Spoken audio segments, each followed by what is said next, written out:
From the very first day of fall camp, the 1981 Foley Lions set out to etch their names in the long and storied history of Foley football.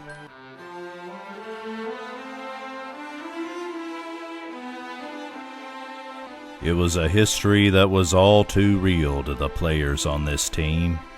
They had grown up on stories of the great Ivan Jones-led state championship teams of the 1960s, and had watched from the stands and the sidelines their predecessors win 21 straight regular season games, go undefeated in 1977, and set offensive and defensive records in 1979. Now it was their turn, not only to carry on this proud tradition, but to add their own chapter to it.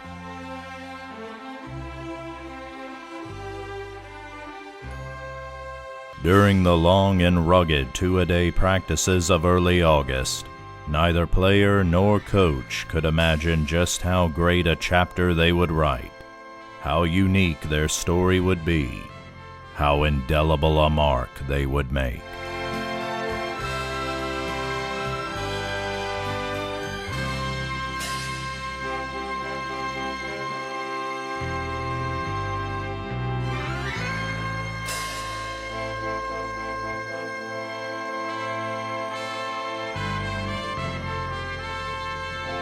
They would prove to be a team set apart from the rest, a team which would set a standard by which all future teams would be measured, a team which would go down not merely as a winner, not merely as a champion, but as a landmark in Foley football history.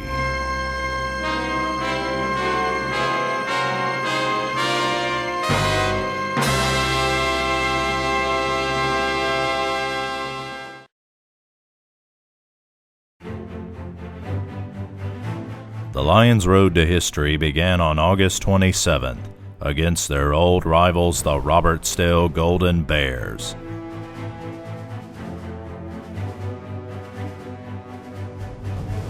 Coming into the game, there were a great many questions surrounding this team, as coaches Lester Smith and Bud Pygott would be fielding 13 new starters.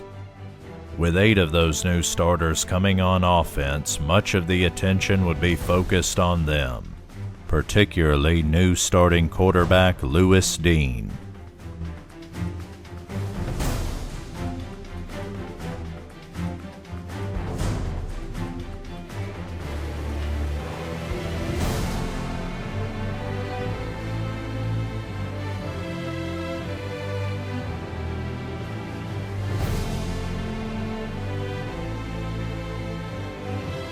Despite some early miscues, the offense showed promise, with solid performances by veteran fullback Johnny Goodwin, number 25, up-and-coming sophomore Mike Phipps, number 22, and by Dean, who put the Lions out in front with touchdown passes to tight end Rusty Pygott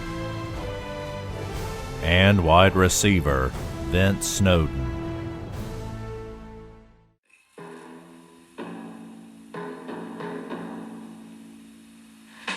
Meanwhile, on the other side of the ball, the Lions' all-senior defense showed the first signs that they would become one of defensive coordinator Bud Pygott's finest creations.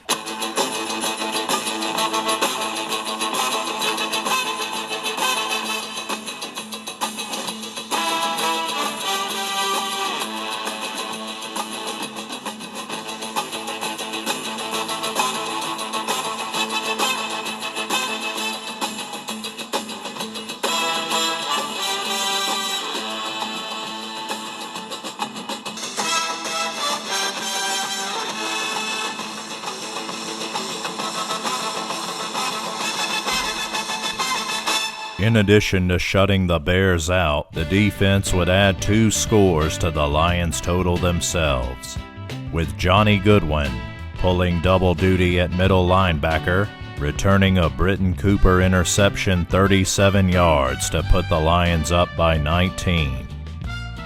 And in the fourth quarter, with the Bears threatening to score, safety Richard Pickens, number 35, would put them away for good, as he would return an Alonzo Smith fumble 99 yards to pay dirt. For the 12th year in a row, the Lions would reign supreme over the Bears. Final score, Foley 26, Robert Stales 0.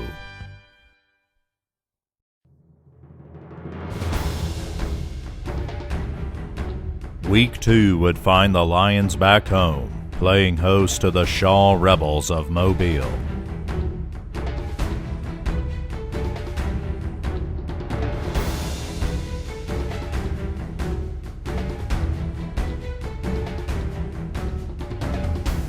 Carrying on their performance from the previous week, the Lion defense was awesome, with the starters only giving up 72 total yards and 0 points to the Rebels.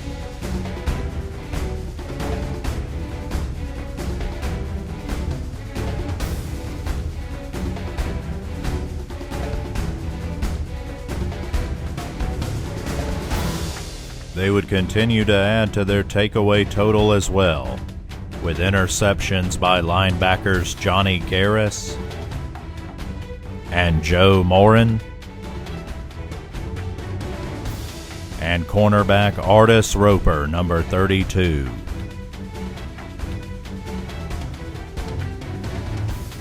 Nose guard Landers Davison, number 71, would add a fourth takeaway with a recovered Shaw fumble. The Lion offense was equally awesome in their performance.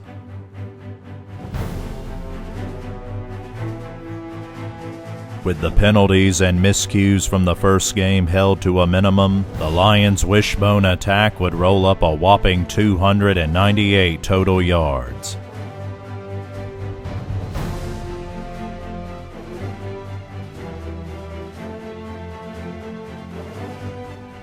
Tough, physical running by Lewis Dean, Mike Phipps, Johnny Goodwin, and Lynn Gregson, number 28. Coupled with the sure hands of receiver Mike Bernard and the accurate leg of Rusty Pygott would give the Lions a resounding 41-7 victory.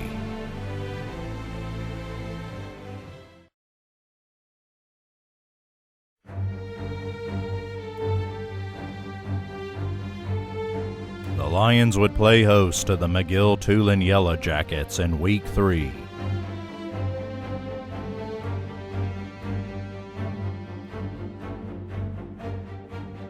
While Foley came into the game riding high on their performance against Shaw, old enemies from the first game would reappear to wreak havoc.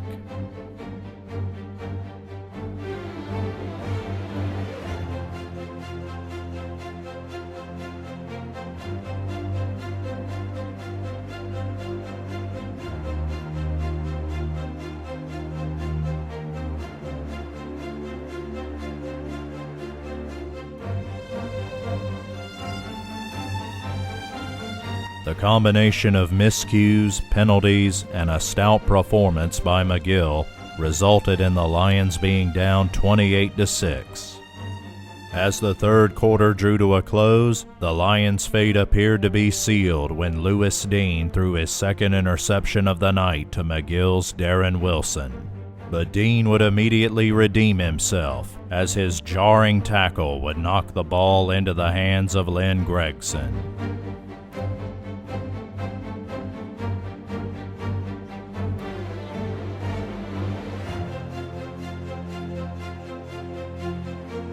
From there, Dean and Johnny Goodwin would lead the offense on a roaring 65-yard drive that would be capped off by Goodwin's 2-yard leap to bring the score to 28-14.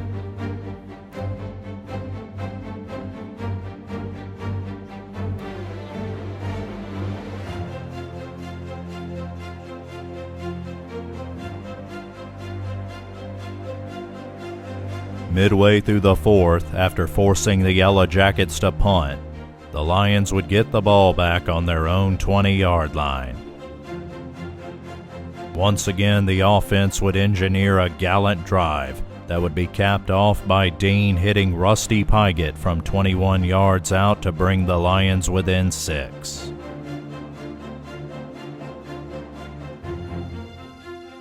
Despite their best efforts, though, the comeback would fall short, as the Yellow Jackets would hold on to hand the Lions their first loss of the season by a final score of 28-22.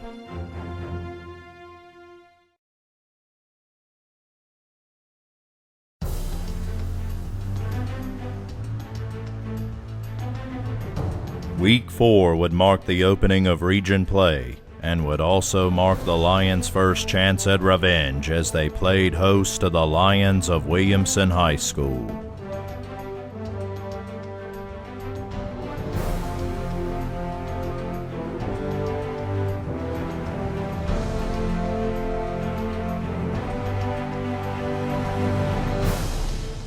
Memories of their 23-point loss to Williamson the previous year were especially fresh in the minds of the defense, and they responded with one of their finest performances of the season as they stopped the vaunted Williamson offense dead in their tracks.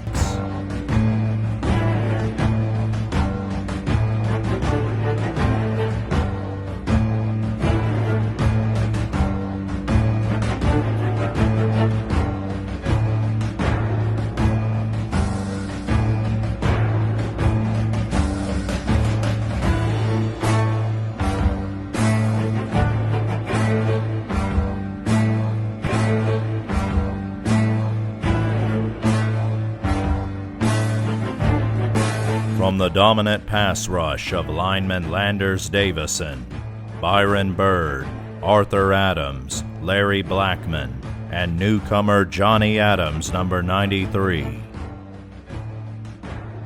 To the linebacking core of Johnny Garris, Johnny Goodwin, and Richard Hughley, number 19. And defensive backs Artis Roper, Richard Pickens, and Tony Gill, number 30, the defense was magnificent as they held Williamson to a minus 25 yards rushing and 0 points. Gill would also add another takeaway to the defense's total with his acrobatic interception over future Crimson Tide star Greg Richardson.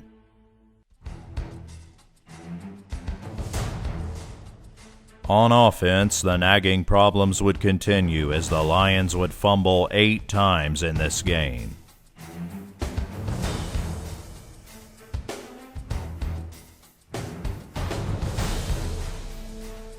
Despite these setbacks, though, 2 touchdowns by Johnny Goodwin, a field goal by Rusty Pygott, and a safety by defensive end Larry Blackman would give the Lions a 19-8 victory.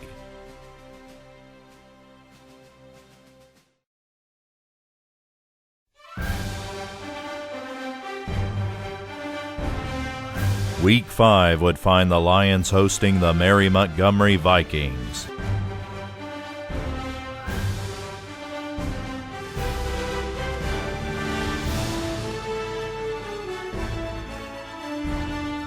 The Lions opened the game on offense and quickly put the Vikings on notice that the miscues that had plagued them in the early games were a thing of the past. In the words of the Foley onlooker, the Lions would move through the Vikings like water through a sieve.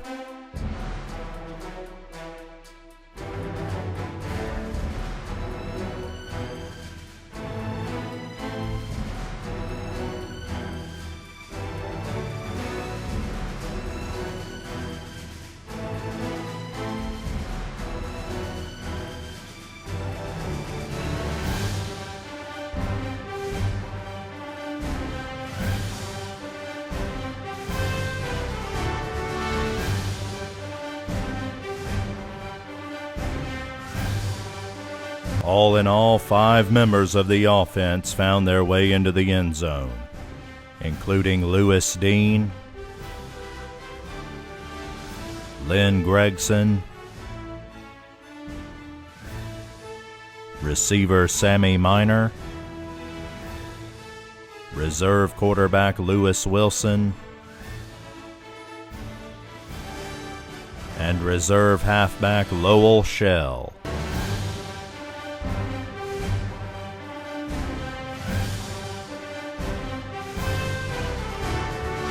Not to be outdone, the Lion defense proved to be just as dominant.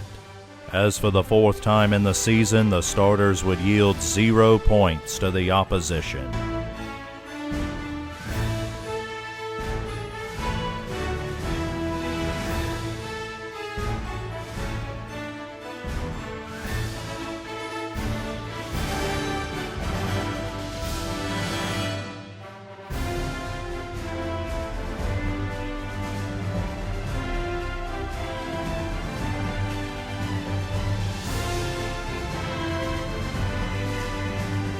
Linebackers Richard Hughley and Johnny Garris would add 2 more interceptions to the defense's takeaway total, with Garris returning his 40 yards for the touchdown. When it was over, the Lions had put up a season-high 47 points as they rolled past the Vikings for their 4th win of the season.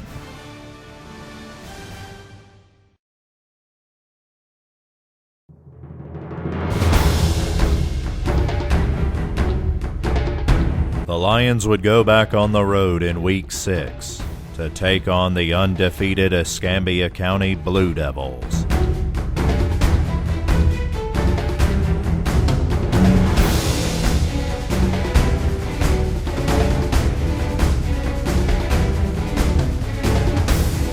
While many predicted this game to be a low-scoring, knockdown, drag-out fight, the Lion offense would quickly prove them wrong.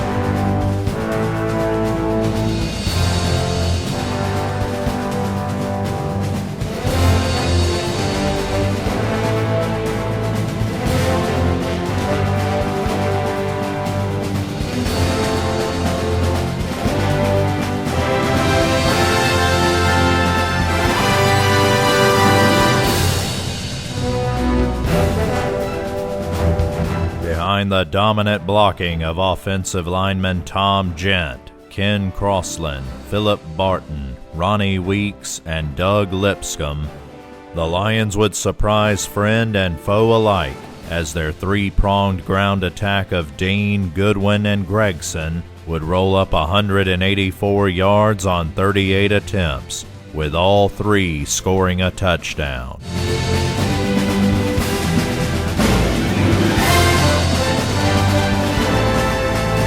Dean would also enjoy one of his best nights as a passer, as he would go 6 of 8 for 135 yards and 2 touchdowns to Vince Snowden.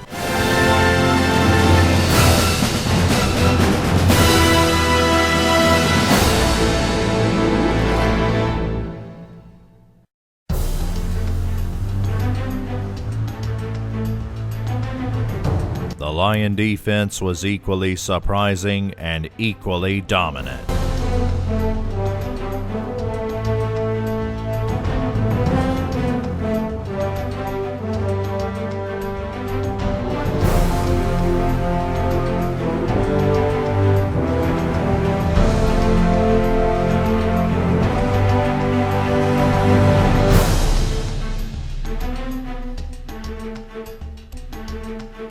Led by the standout play of Landers Davison,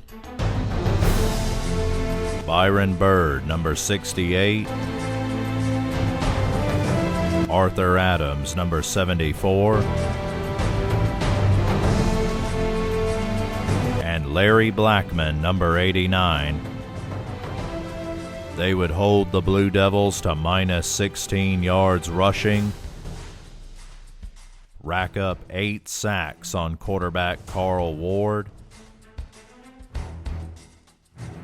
and and post their 5th shutout of the season.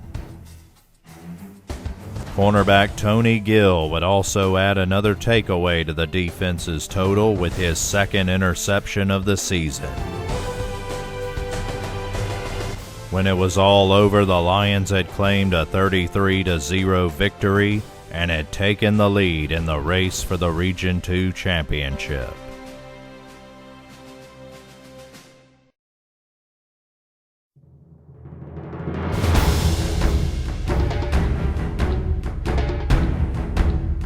The Lions would return home in Week 7 to play host to the Gators of Satsuma High School.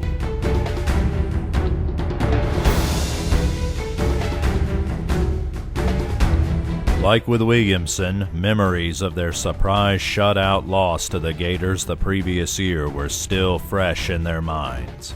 It was a fate they were determined not only to avoid, but to avenge.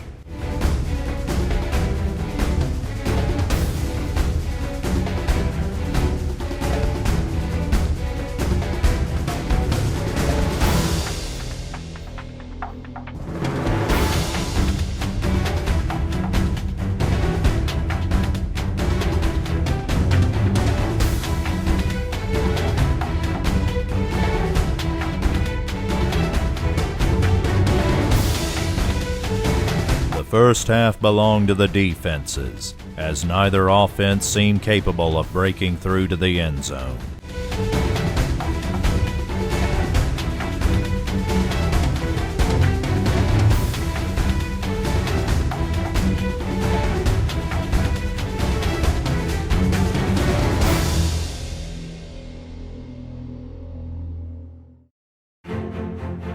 But as the second quarter drew to a close, a severe mistake by the Gators punt team set the offense up only 5 yards from the end zone.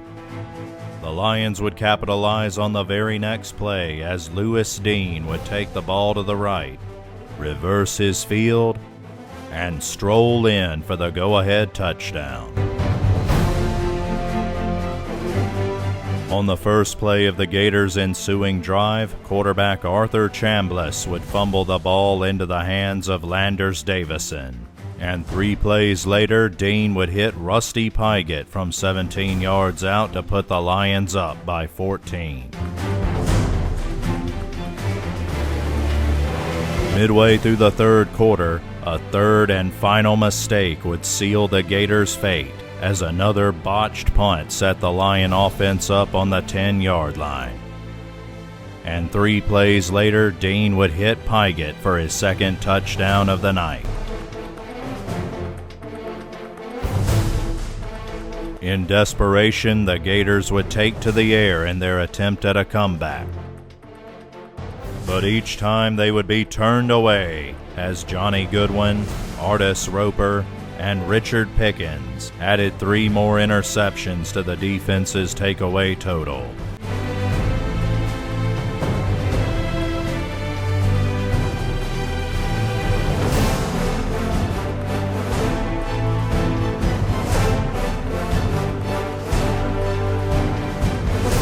The 21-0 triumph gave the Lions their 6th win of the season and put them 1 game away from clinching the region championship.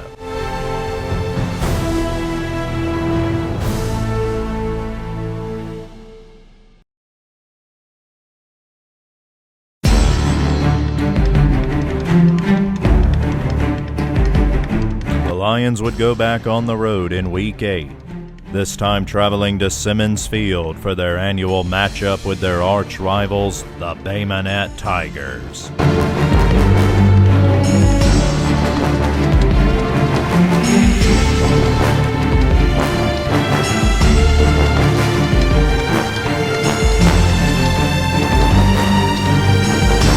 For the players, coaches, and fans alike, the motivations for victory in this game could not have been greater. For 2 straight years, they had suffered defeat at the hands of the Tigers, defeats which had robbed them of the region title and denied them a berth in the playoffs. Now with the title on the line again, The Lions entered this game with payback on their minds. And like with Williamson and Satsuma before them, they would make the Tigers pay dearly.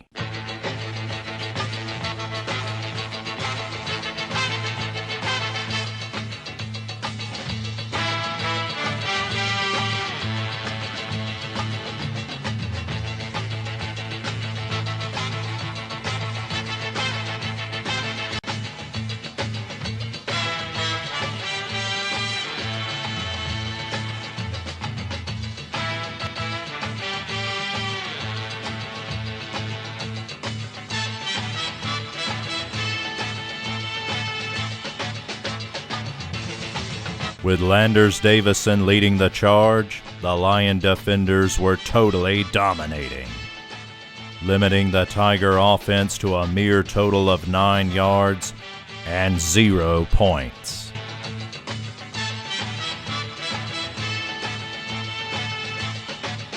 Their takeaway total would also see an uptick, as Johnny Goodwin and Artis Roper picked off 3 Bobby Jones passes.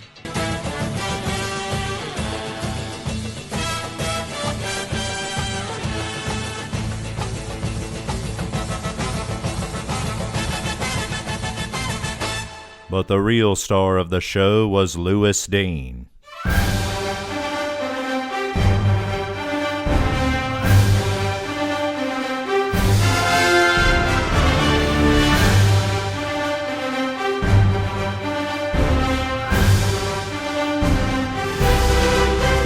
The quick and agile quarterback was a one-man wrecking crew, gaining 132 of the offense's 273 yards and scoring a career-high 4 rushing touchdowns.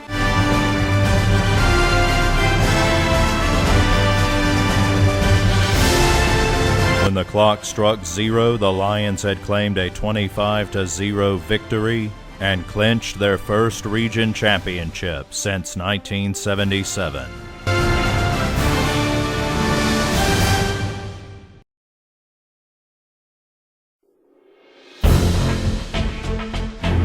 Despite the jubilation of the Lions' great victory over the Tigers and their clinching of the Region 2 title, there were still 2 games to play before the Lions entered the playoffs. First up, the BC Reign Red Raiders.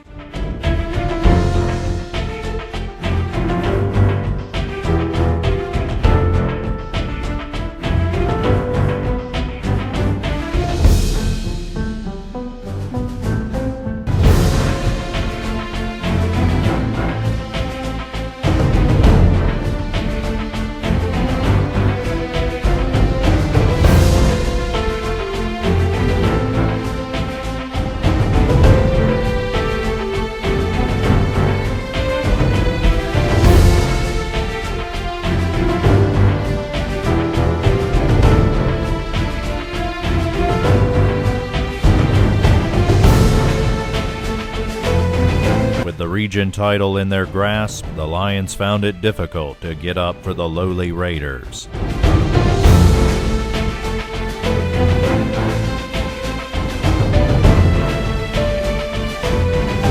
While the defense remained strong, with Johnny Adams adding a fumble recovery to their list of takeaways, the Raider defense was no less determined to keep the Lions out of the end zone.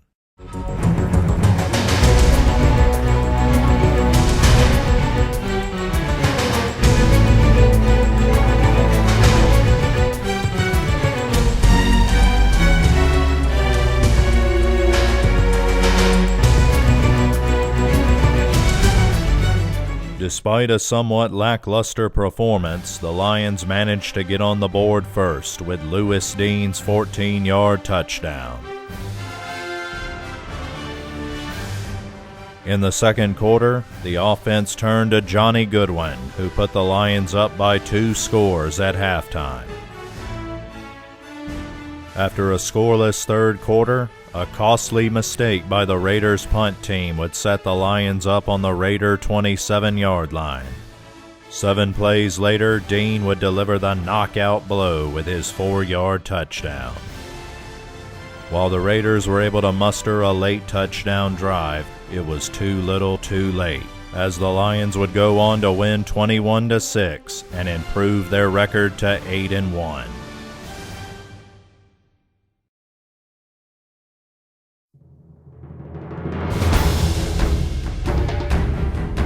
Week 10, the season finale, Foley versus Fairhope, the annual Battle of the Blue and Gold.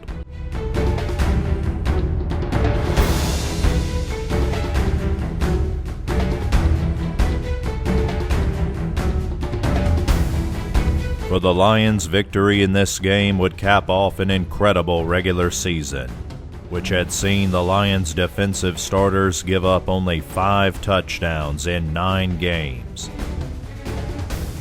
and had seen the Lion offense grow into a cohesive and disciplined scoring machine, outscoring their opponents 234-64. On the other side, the Pirates were just as eager to pull off the upset and avenge their 2 previous losses to their hated rivals.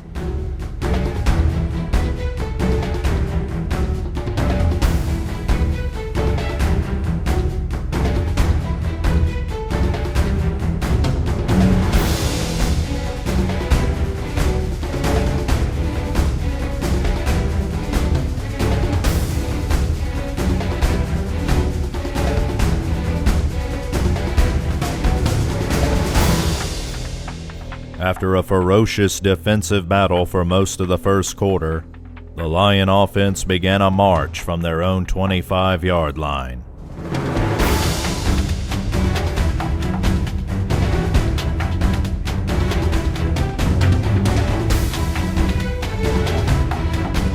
Passes to Vince Snowden and Sammy Miner brought the Lions to the doorstep.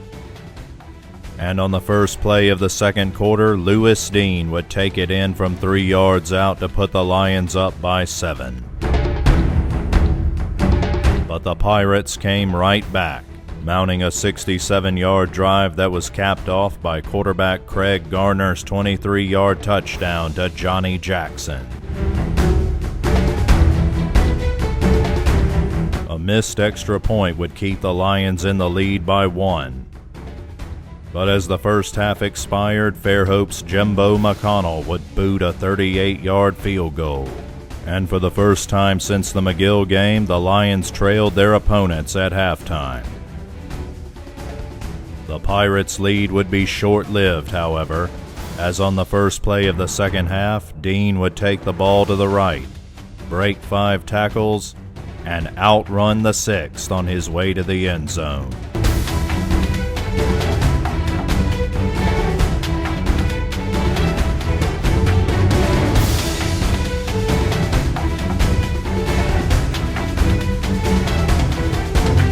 On the Pirates' ensuing drive, Gardner would hit Jackson for 51 yards to the Lions' 6.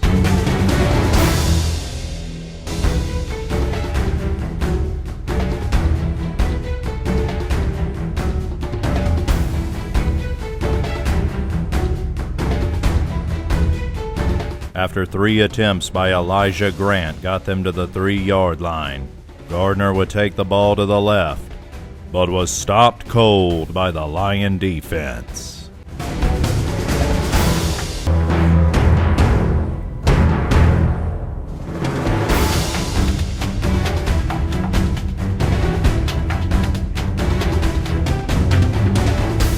After the teams traded punts, Dean and Johnny Goodwin would lead the offense on a 42-yard drive, with Goodwin scoring the knockout blow with his 1-yard touchdown leap.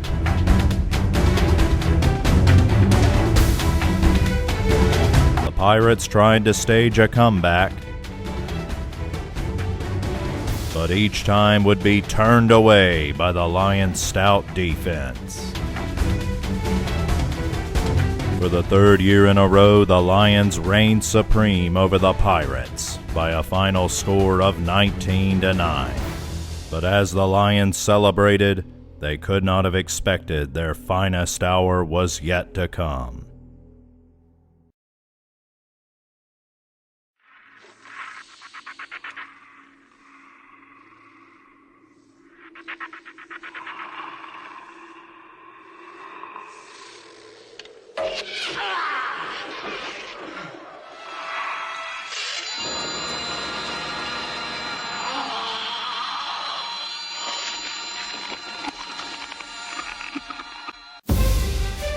The summer of 1981 would see the release of MGM's masterpiece, Clash of the Titans.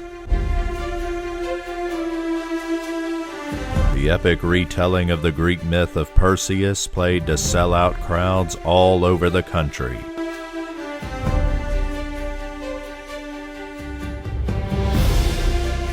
Unbeknownst to the filmmakers in Hollywood, an equally epic Clash of Titans would take place before a sellout crowd in Foley that November, between the Region 2 champion hometown Lions and the Region 1 champion Theodore Bobcats.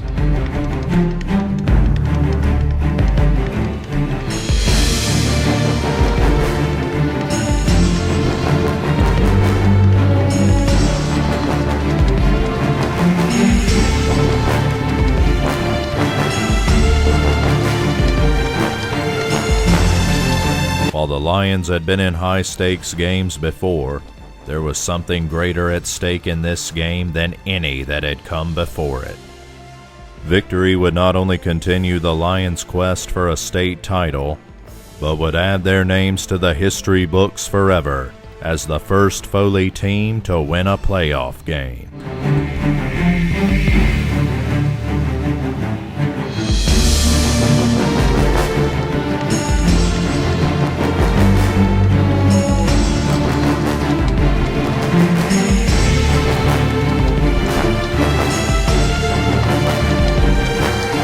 While Theodore's defense posed a considerable challenge for the Lions, the greatest battle would be between the Bobcat offense and the Lion defense. The proverbial meeting of an unstoppable force and an immovable object.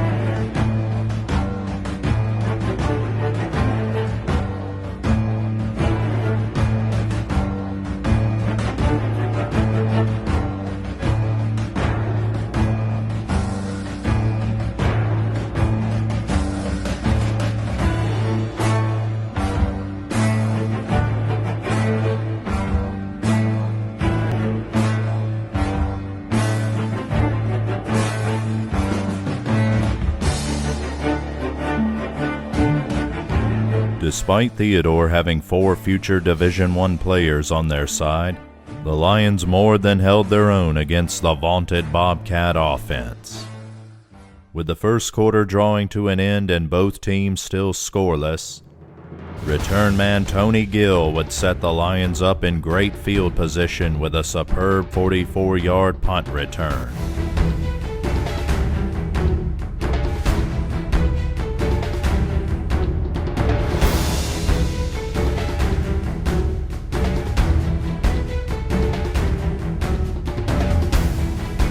Excellent efforts by Vince Snowden and Lewis Dean brought the offense to the doorstep, and then as the second quarter began, Dean would call his own number and in a terrific display of determination would not be denied the end zone. The Lions led 7-0, but the lead would be short-lived as the Bobcats would come right back.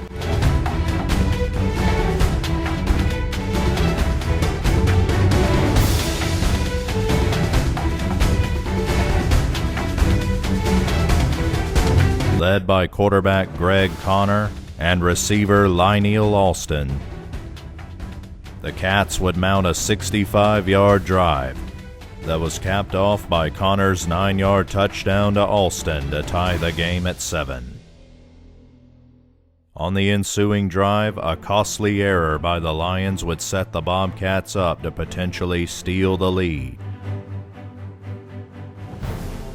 But as they had done all year long, the defense rose to the occasion and halted Theodore's advance.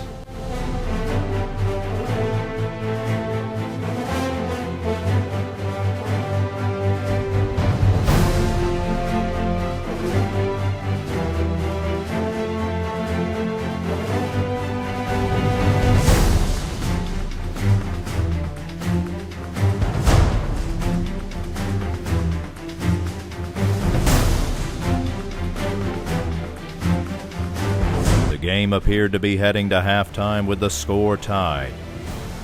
But the defense came up big again as Byron Bird would recover Connor's fumble on the Bobcat 30-yard line.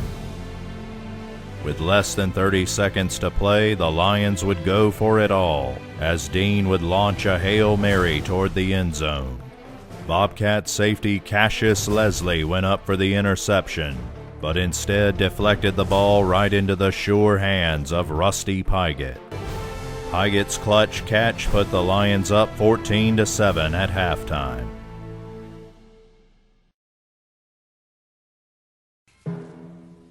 As the second half began, the Bobcats quickly put the Lions on notice they were in for a full 48-minute fight.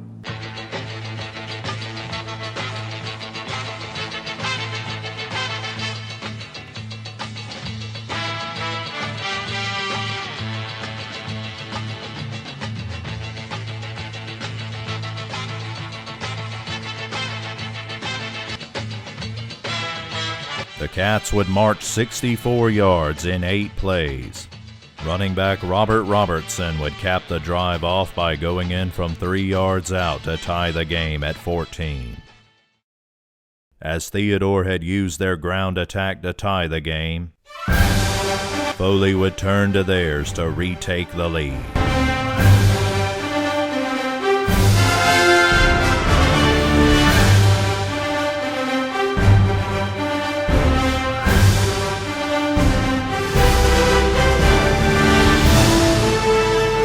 Despite the great efforts of Goodwin and Dean, the Lions would stall just inside the 10-yard line. They would call on Rusty Pygott again to put them ahead, and Pygott would deliver as he nailed the 24-yard field goal. The Lions led 17-14, but there was still an entire quarter to go before they could claim victory.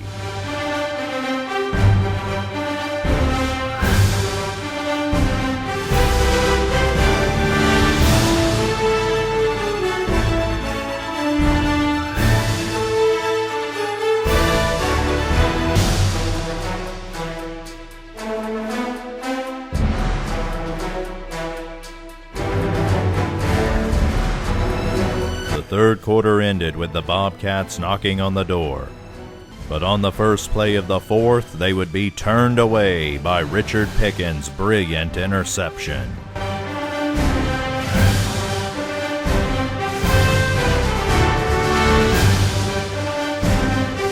Despite Pickens' heroics, however, the offense was not able to capitalize as they would go 3 and out on the ensuing possession.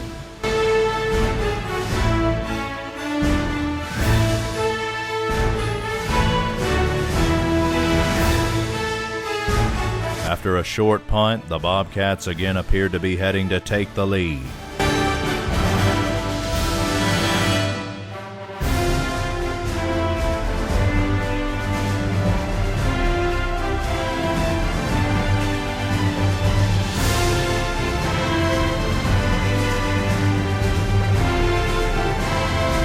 But once again, the Lion defense stood firm and stopped them cold on the 10-yard line. With 5:34 left in the game, the hopes and dreams of the season now rested with the offense, and they would respond with one of the finest displays of drive and determination ever seen.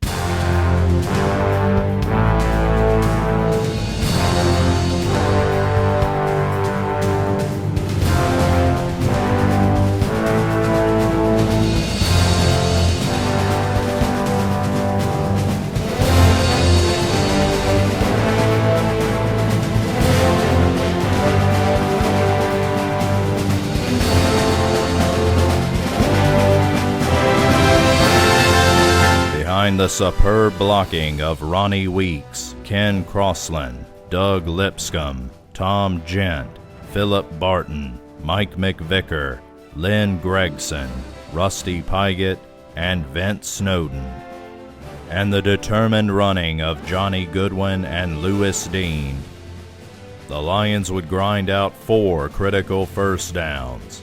draining the clock, and the Bobcats will.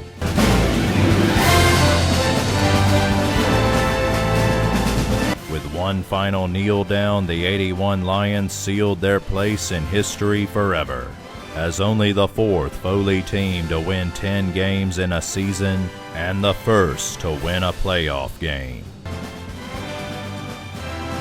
All season long, Coach Smith had taught this team that adversity causes some to break, but causes others to break records. On this night, these young men proved to be the latter.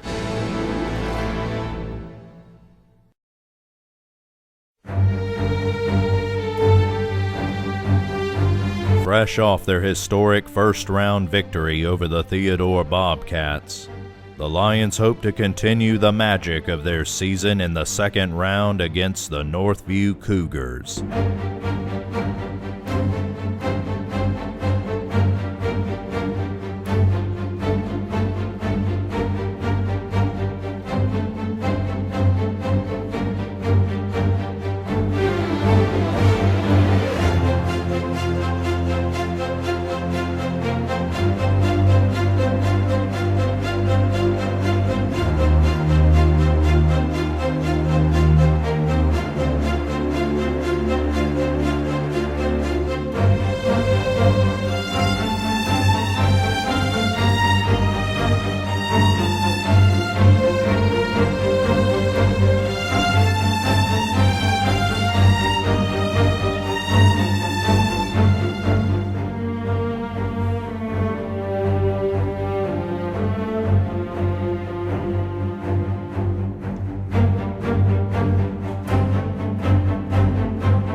But on the bitter cold field of Rip Hughes Stadium, the magic would finally run out, as the Lions would fall to the eventual state champion Cougars by a final score of 28-12. In the words of NFL Films narrator John Facenda, another memorable year of glory would end in a single day of defeat. Despite the pain and disappointment of that night, the Lion players, coaches, and fans alike would always be able to look back on 1981 with great pride.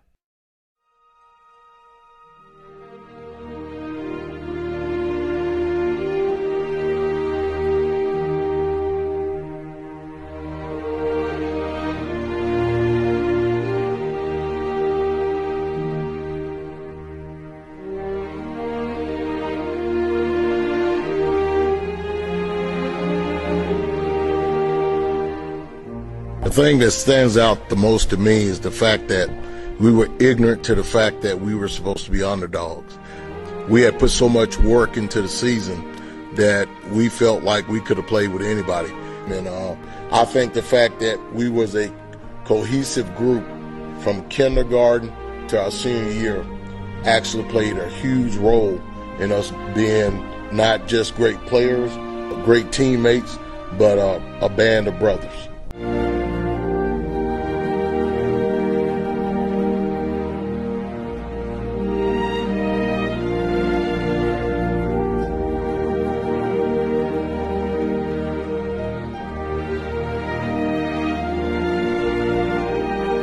All of us guys grew up together from kindergarten until the day most of us left Foley. And to say undersized, I wouldn't know, because I don't recall a Friday night that we ever stepped on the field that we were the bigger team. But I don't recall a Friday night that we ever walked out there planning on losing either.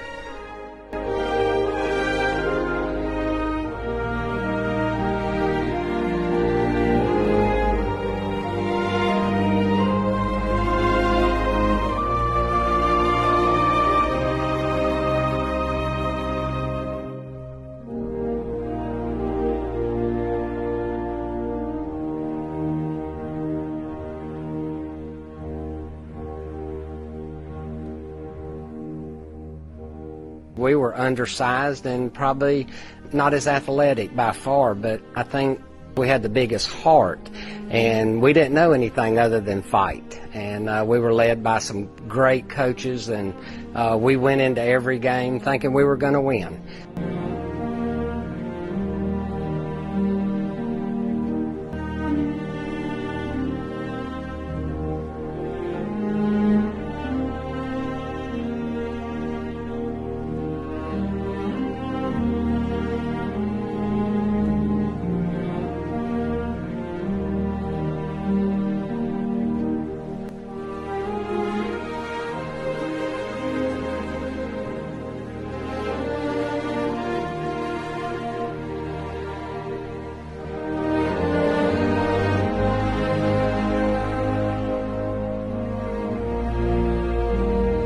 I got great memories here, and I wish it never ended. I would always think back, I'll be by myself sometimes, silent, and I think about the good times, which it was, and it was very special.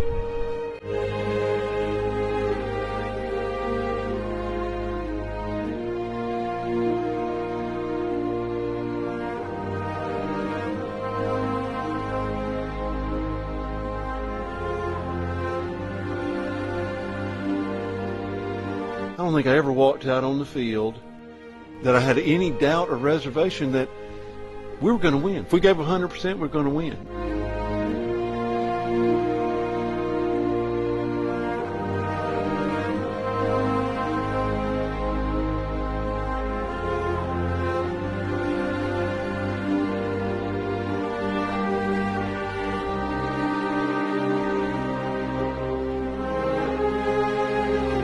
I just feel like with our coaching staff and with our players, I just feel like we couldn't be beat.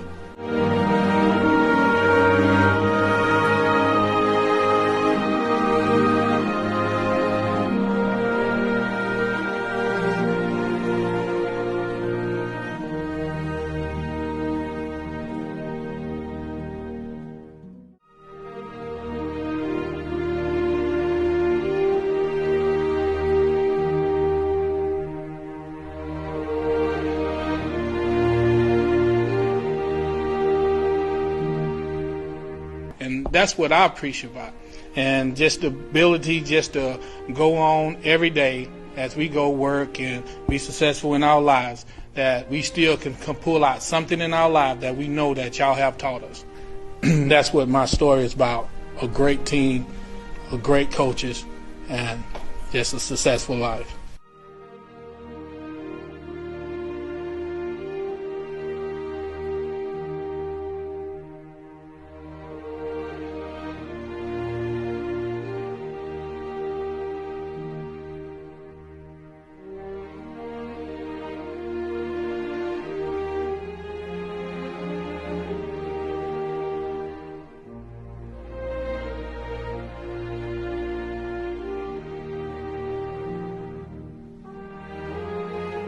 Many teams falter when confronted with the adversity that comes with trying to make history.